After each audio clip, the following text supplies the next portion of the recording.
بسم اللہ الرحمن الرحیم۔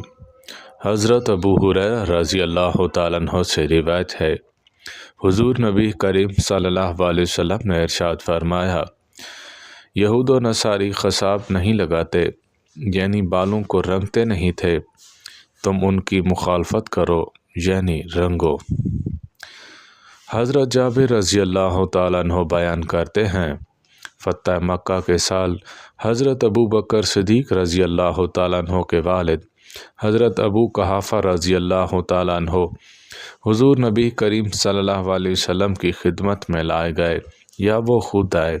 ان کے سر اور داڑھی کے بال یعنی سفید پھولوں کی طرح سفید تھے۔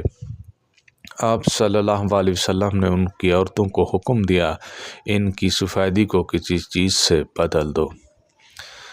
حضرت ابو ذر رضی اللہ تعالیٰ عنہ بیان کرتے ہیں، نبی کریم صلی اللہ علیہ وسلم نے ارشاد فرمایا، جن چیزوں سے سفید بالوں کو رنگا جاتا ہے ان میں سب سے اچھی چیز مہندی ہے اور دوسرا کتم ہے۔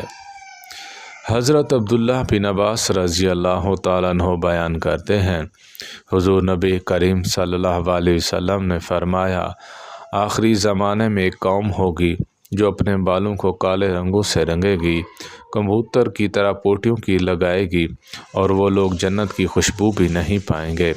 اللہ تعالی ہم سب کو عمل کرنے کی توفیق عطا فرمائے۔ وآخر دعوانا الحمد للہ رب العالمین۔